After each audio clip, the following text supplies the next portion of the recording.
નમસ્કાર મિત્રો, Jadav job group આપનું સ્વાગત છે. અત્યારે એપ્રેન્ટિસની ભરતી પડી છે આપણે સુરત નગરપાલિકામાં.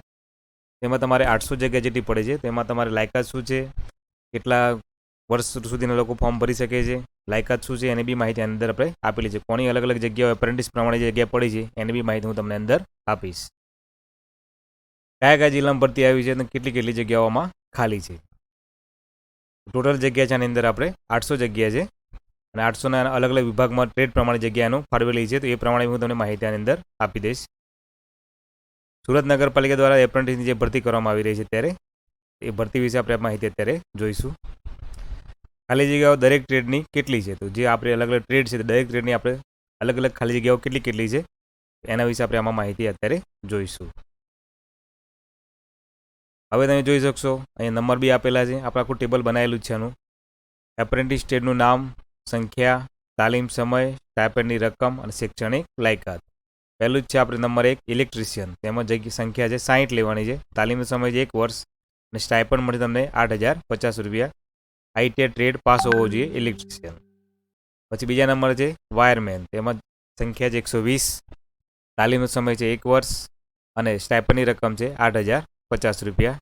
આઈટીઆઈ ટ્રેડ પાસ હોવો જોઈએ. પછી છે ત્રીજા નંબરે છે ફિટર. એમાં 20 સંખ્યા લેવાની છે. તાલીમનો સમય 1 વર્ષ છે. સ્ટાઇપન્ડ છે 7,700. આઈટીઆઈ ટ્રેડ પાસ હોવો જોઈએ. પછી 4 નંબર છે હેલ્થ સેનેટરી ઇન્સ્પેક્ટર. આમાં તમારી જગ્યા છે 50. તાલીમનો સમય છે 1 વર્ષ. સ્ટાઇપન્ડની રકમ છે 7,700. એમાં બી તમારે આઈટીઆઈ ટ્રેડ પાસ હોવો જોઈએ. પછી છે computer operator and programming assistant યાની કે કોપા. તેમાં સંખ્યા છે 80. તાલીમનો સમય છે 1 વર્ષ. સ્ટાઇપન્ડની રકમ છે 7,700. આઈટીઆઈ ટ્રેડ પાસ હોવો જોઈએ. પછી 6 નંબર છે એકાઉન્ટન્ટ. એમાં સંખ્યા છે 150. તાલીમનો સમય છે 1 વર્ષ. સ્ટાઇપન્ડની રકમ છે 9,000 અને બીકોમ પાસ હોવો જોઈએ. પછી નંબર 7 છે માઇક્રો ફાઇનાન્સ એપ્રેન્ટિસ. તેમાં સંખ્યા 10 લેવાની છે. તાલીમનો સમય 1 વર્ષ છે. સ્ટાઇપન્ડની રકમ છે 9,000. શૈક્ષણિક લાયકાત છે બીકોમ. પછી છે ઓફિસ આસિસ્ટન્ટ. એમાં સંખ્યા છે 180. તાલીમનો સમય 1 વર્ષ. સ્ટાઇપન્ડની રકમ છે 9,000. કોઈ પણ વિદ્યા શાખાના સ્નાતક કોમ્પ્યુટરના જાણકાર હોવા જોઈએ. એટલે કોઈ બી ગમે તે આમાં ગ્રેજ્યુએટવાળું ફોર્મ ભરી શકશે. ગમે તે ગ્રેજ્યુએટ કોઈ બી હોય અને એને કોમ્પ્યુટરની જાણકારી હોવી જોઈએ. ફિલ્ડ સર્વે એમ્યુરેટર નંબર 9માં છે. એમાં સંખ્યા છે 100. તાલીમનો સમય છે 1 વર્ષ અને સ્ટાઇપન્ડની રકમ છે 9,000. આમાં બી લખ્યું છે કોઈ પણ વિદ્યાના સ્નાતક એટલે કોઈ પણ આમાં ગ્રેજ્યુએશનમાં ફોર્મ ભરી શકશે. કોમ્પ્યુટરની જાણકારી એને હોવી જોઈએ. Number 10 assistant human resource. એમાં સંખ્યા 30 લેવાની છે. તાલીમનો સમય છે 1 વર્ષ. સ્ટાઇપન્ડની રકમ છે 9,000. બીએ અથવા બીબીએ કરેલું હોવું જોઈએ. ટોટલ આપણે એની જગ્યા થાય છે 800 અને તાલીમનો સમય અહીં આપણે લખેલો છે. હવે અહીંયા લખ્યું છે આપણે ઉંમર. ઉમેદવારની ઉંમર 18 વર્ષ કરતાં ઓછી હોવી જોઈએ નહીં. એટલે કે તમારી ઉંમર 18 વર્ષથી નીચે હોવી જોઈએ નહીં. 18 વર્ષ પૂરા થયેલા હોવા જોઈએ. એનાથી ઉપરની પછી 40-50 સુધી કોઈ બી ઉંમર આમાં ચાલી શકે, પણ 18 વર્ષ તો તમારી કમસે કમ હોવી જોઈએ. ત્યાં સુધીના લોકો આમાં ફોર્મ ભરી શકશે. 18 વર્ષથી ઉપર સુધીના આમાં ફોર્મ ભરી શકશે. ફોર્મ કઈ રીતે ભરવાનું છે આપણે. હવે આપણે જે ફોર્મ તમે અહીંયા ભરવાના છે તે ફોર્મ આપણે કઈ રીતે ભરવાનું છે એના વિશે બી માહિતી આમાં આપણે આપશું. એટલે એપ્રેન્ટિસ ઓનલાઈન રજિસ્ટ્રેશન. તમારે પહેલાં એપ્રેન્ટિસનું રજિસ્ટ્રેશન ઓનલાઈન કરવાનું છે. એપ્રેન્ટિસ રજિસ્ટ્રેશન કર્યા પછી આ જાહેરાતનું ઓનલાઈન ફોર્મ લિંક આ વિડીયોના તમને જે આ જાહેરાત આપણે પડી છે સુરત નગરપાલિકાવાળી, તો એની પીડીએફ લિંક તમને આ વિડીયોના ડિસ્ક્રિપ્શનમાં મળી જશે તમને. ત્યાંથી બી તમે પૂરેપૂરી જાહેરાતની માહિતી મેળવી શકશો. તમને ત્યાંથી ફોર્મ ભરવાની લિંક બી ત્યાંથી મળી રહેશે. એપ્રેન્ટિસ ઓનલાઈન રજિસ્ટ્રેશન જે ફોર્મ આપણે અહીંયા ભરવાનું છે એની બી માહિતી આ વિડીયોના અંતમાં તમને એનો બી વિડીયો તમને અંતમાં મળી જશે. ત્યાંથી બી તમે ક્લિક કરીને તમે જાતે ફોર્મ કઈ રીતે ભરવું એની માહિતી તમે ત્યાંથી મેળવી શકશો અને ફોર્મ ભરી શકશો.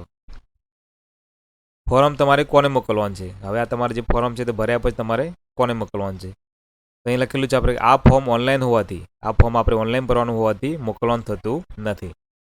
તો તમારે આ ફોર્મ ઓનલાઈન ભરવાનું છે. ઓનલાઈન ભર્યા પછી તમારે અહીંયા કોઈ જગ્યાએ મોકલવાનું થતું નથી. તો તમારે કોઈને બી મોકલવાનું નથી. ફોર્મ ભરવાની છેલ્લી તારીખ શું છે. તો આમાં તમારે સ્ટાર્ટિંગ તારીખ કઈ છે અને છેલ્લી તારીખ શું છે એની હવે હું તમને માહિતી આપું. ફોર્મ ભરવાની તારીખ પહેલી જ છે અહીંયા લખેલું છે 21/9/20થી ચાલુ થશે અને 30/9/2020 સુધી તમારે આ ફોર્મ ભરવાના છે. તો 21/9/2020થી તમારે આની લિંક મુકાશે સુરત નગરપાલિકાની વેબસાઇટમાં. તો ત્યાંથી તમારે આની લિંક મુકાશે 21/9 ત્યારથી તમારે 30/9 સુધીમાં ઓનલાઈન ફોર્મ તમારે ભરી દેવા. જેમ બને તમારે વહેલા ભરો, જેના કારણે સર્વર અગર ડાઉન થાય તો તમારે ફોર્મ વહેલા ભરો તો તમારે સર્વર ડાઉન હોવાના કારણે ફોર્મ તમારું ભરવાનું રહી ના જાય.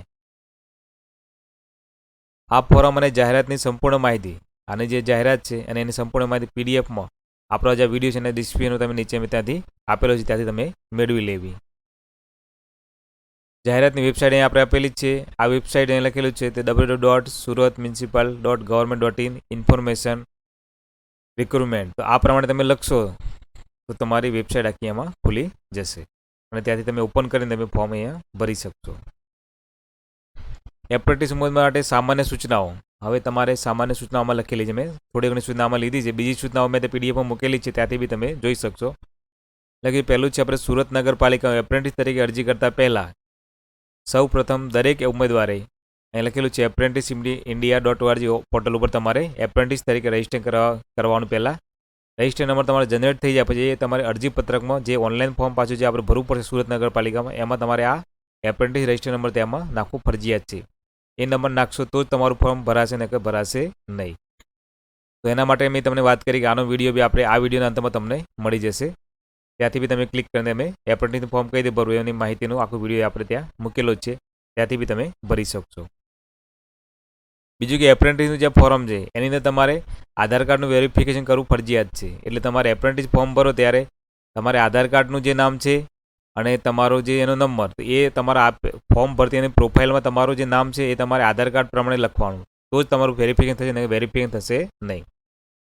એપ્રેન્ટિસ ઉમેદવારને લખેલું જ છે કે એમાં પોર્ટલ ઉપર એપ્રેન્ટિસ તરીકે રજિસ્ટર કરી એપ્રેન્ટિસની પ્રોફાઇલની વિગત ભર્યા બાદ તમારે સુરત મ્યુનિસિપલ ગવર્મેન્ટની રિક્રુટમેન્ટની લિંક ઉપર જઈ અને ઓનલાઈન અરજી કરવાની રહેશે. ત્યાંથી તમારે ફરતી આ જે નંબર ત્યાં નાખી અને પછી અરજી કરવાની રહેશે.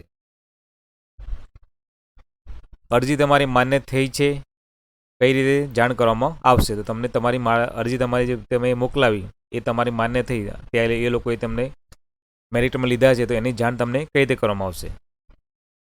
એટલે કે માન્ય થયેલી અરજીના ઉમેદવારોને અરજી ફોર્મમાં દર્શાવેલ મોબાઈલ નંબર, તમારો જે મોબાઈલ નંબર છે અથવા તમારો ઈમેલ આઈડી ઉપર મેસેજ દ્વારા જાણ કરવામાં આવશે. એટલે તમારો ઈમેલ આઈડી તમારો સાચો હોવો જોઈએ અને મોબાઈલ નંબર બી સાચો હોવો જોઈએ.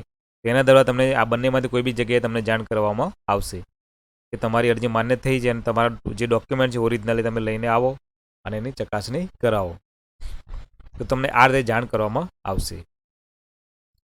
વધુ વિગત માટે તમારે વધારે માહિતી મેળવવી હોય તો અહીંયા મોબાઈલ નંબર અહીંયા હેલ્પલાઇન નંબર આપેલો છે 0261 24 23 751. આ નંબર લગાવશો તો તમને માહિતી મળશે, અથવા 51ની જગ્યાએ તમે 56 લગાવશો તો બી તમને આને માહિતી મળશે. હવે ઓનલાઈન ફોર્મ એપ્રેન્ટિસ રજિસ્ટ્રેશન કઈ રીતે કરવું તેની માહિતી તમને આ વિડીયોના અંતમાં, આપણો જે વિડીયો છે એના અંતમાં તમને આની માહિતી તમને મળી રહેશે. ત્યાંથી બી તમને માહિતી વિડીયો તમને આ વિડીયો પૂરો થયા પછી એના અંતમાં તમને આનો વિડીયો તમને જોવા મળશે કે ઓનલાઈન રજિસ્ટ્રેશન કઈ રીતે કરવું એપ્રેન્ટિસનું, ત્યાંથી તમે મેળવી શકશો. બીજું કે આ સુરત નગરપાલિકાની જે વેબસાઇટનું ઓનલાઈન લિંક મુકાયેલ નથી માટે વિડીયો બનાવેલ નથી. જ્યારે બી લિંક મુકાશે ઓનલાઈન ફોર્મ ભરવાની ત્યારે હું આનું ઓનલાઈન ફોર્મ ભરવાની લિંક આ જ વિડીયોની અંદર તમને ડાબી સાઈડ આપી દઈશ. ત્યાં બંને તમને મળશે. ડાબી સાઈડ તમને સુરત નગરપાલિકાનો વિડીયો મળી રહેશે અને જમણી સાઈડ તમને રજિસ્ટરનો વિડીયો મળી રહેશે એપ્રેન્ટિસનો. તો બંને વિડીયો તમને ત્યાંથી મળશે. તો મિત્રો તમને મારો આ વિડીયો જો ગમ્યો હોય તો તમને એને સબસ્ક્રાઈબ કરો, લાઈક કરો અને બીજા મિત્રોને શેર કરો. થેન્ક્સ.